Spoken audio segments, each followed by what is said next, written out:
should the Miami Dolphins go out there and try to get a big name corner like they did last season with Byron Maxwell? Now, this question has been thrown around. There was actually an article written about this. Would the Dolphins go out there and get a big name corner like they did last season? Now, I don't know why they would do that. In my opinion, I think we have great in-house talent. We have a young secondary, and we're going to get into a little bit of that here in just a second. But people want that big name like a Richard Sherman, a Aqib Talib, and a Patrick Peterson. I understand that these guys are big names. They're exciting players, but we don't need them. I think we have young talent here that could be very, very good in this league, and again, the secondary had nothing to do with the woes of the Miami Dolphins defense last season. It wasn't the secondary's fault. It wasn't the corner's fault. It had a lot to do with injuries. It had a lot to do with, obviously, most of it was linebacker issues, and that unit was injured. It's amazing we went 10-6 with that unit starting. And obviously, we've had some defensive tackle issues, and so on and so forth. But it was nothing. Had nothing to do with the secondary. Had nothing to do with the secondary at all. So, to get into this, I think the first player we have to talk about is probably one of the more interesting ones, and that's Byron Maxwell. Now, Byron Maxwell had a really underrated season last season, and he didn't even play the entire season. He didn't, obviously miss, I think, the last 2 games in the playoffs. Byron Maxwell, ridiculed in Philly. Not a lot of people thought he could bounce back. Everybody was like, what a terrible trade. And in the first how many ever games, kind of similar to how he was in Philly, he was a little bit injured in Philly. He wasn't 100%. He was more healthy with us. But the first, I don't know, some odd 5 or 6 games, I would say, he really, obviously he got benched at one point. And I think it was to kind of show him that this organization is a winning. This organization wants to win, and it'll do anything for it to win. And we sent that message a lot of times throughout the season, whether that be benching Jay Ajayi, whether that, whatever it was, we sent that message, and we made it clear. And it lit a fire under Byron Maxwell. Guy was kind of got a little bit more competitive, worked a little bit harder, and it paid off. And Byron Maxwell was the old Byron Maxwell. Now, to go through some of the stats here.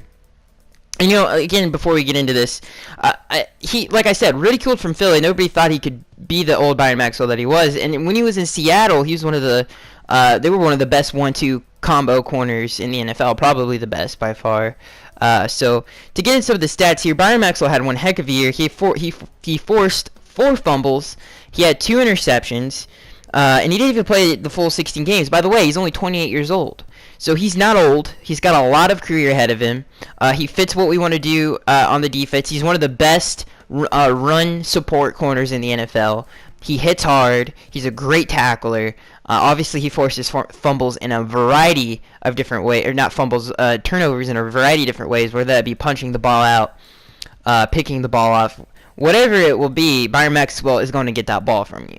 So I don't understand the hate towards Byron Maxwell. He was one of the top performing players on this Dolphins defense. He saved us in a lot of games, and he deserves. He's a legitimate number 1 corner in my mind. I think he can still be that. He's got a lot of years ahead of him, and I think he's just going to get better here. And he loves being here. When a player loves being somewhere, it helps their performance a lot, I think. Gives him a little more incentive to work hard. And I think Byron loves the organization, and he loves the coach that he plays for. So let's go on to Xavier Howard. Now, Xavier Howard is the most interesting player in the secondary by far. Xavier Howard, not like I just said, I think Byron Maxwell can be that number 1 guy for at least another 3 or 4 years. Xavier Howard can be that number 1 guy for his whole career. Xavier Howard has that type of talent. He's just got to stay healthy, man. He showed flashes of greatness last season. He hit some rookie walls, obviously, when he was playing, but that's just a rookie corner. He really has the talent to be something special. He's big, he's tall, and again, another great run support corner.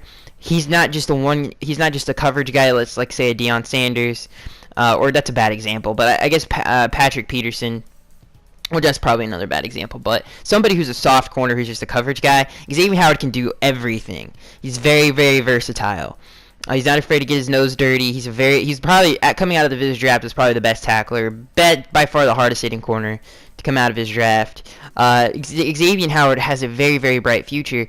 And if he can materialize, which I definitely think he will, I think a whole offseason of training camp and obviously OTAs and stuff like that, he is going to be one of the premier corners in the NFL. And that's just, that alone.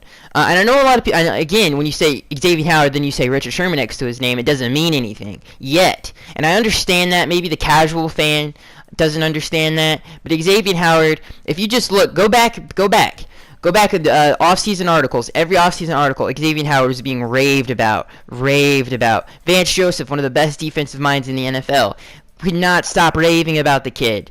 Thought he was going to be a future star in the league. And that's all we heard in that offseason. And I think we're going to see a whole 16-game season of that this upcoming season. Okay, so this is another wild card. Tony Lippett. Now, Tony Lippett is a very, very special player because of what he's accomplished in this league. And we talked about this before, the Byron Maxwell, can this secondary be great? But just to kind of it's so hard nowadays to be so good at something. He was a great receiver at Michigan State. Caught a lot of touchdowns. He could have started in the NFL as a receiver, I believe. He had strong hands. He's huge, and he was a slot receiver. And he ran routes like he was a crisp route runner. So to be great at something and then just totally flip your position. Not you didn't, he played some corner in college sometimes, but then he goes in the NFL. And he has blossomed as a cornerback. We saw that a little bit of it his rookie year, obviously with the huge play against Tom Brady's Patriots. But Tony Lippett has a very bright future. This is the interesting thing, because I do think Byron Maxwell is a very, very good starting corner in the NFL. Tony Lippett is obviously an outside corner. He's not an inside corner. And it's going to be interesting to see where he is put this upcoming season and how he is used, because he's a very, very talented player. All right, so this is the biggest question mark in this Dolphins secondary by far. It's a head scratcher. It's a worrisome part of the defense. Not a lot of people know what he's got in the bag, and that's Bobby McCain. So before we get into Bobby McCain, I want to say this: if we were going to trade for any type of cornerback, it would be a slot corner. I think that's probably the big hole in this Dolphins secondary. Bobby McCain really struggled last season. And I don't know who you would get. I would have to watch some tape on some people to give you guys a little bit better of a profile on said player. But I'd have to do some more research on it. But if you guys have any suggestions in that, I would love to hear your opinions on this, because it is very interesting. That slot corner spot gave up a lot of touchdowns last season, and Bobby McCain, it's sad to say, he was a big part of it. He's a young player. He's going into, I think, his third year from Memphis. He struggled at times. He's really young. He's only 23. He's got elite speed at the cornerback position. I think he has a future in this league. How long it's going to take him to reach that potential, I don't know. We're going to have to see. But he's ultra competitive. He's not afraid to tackle.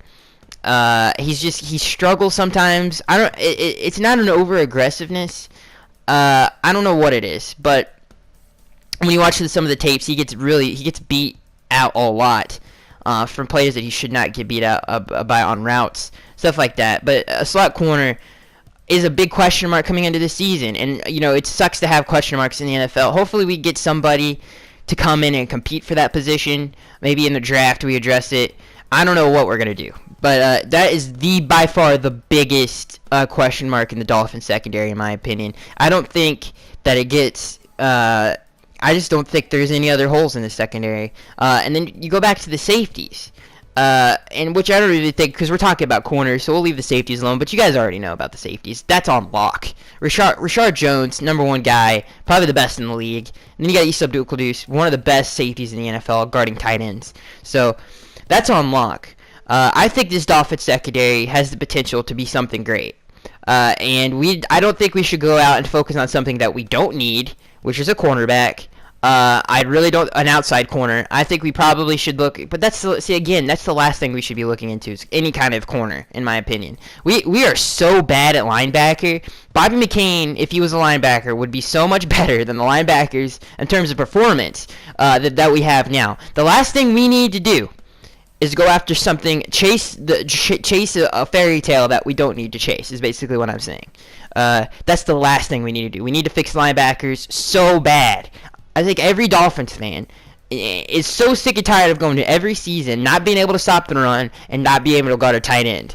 We really, really need to fix that. And Rashard Jones cannot be that guy who has to do it all like he has been in the past. So you give Rashard Jones some help on that defense and that linebacker.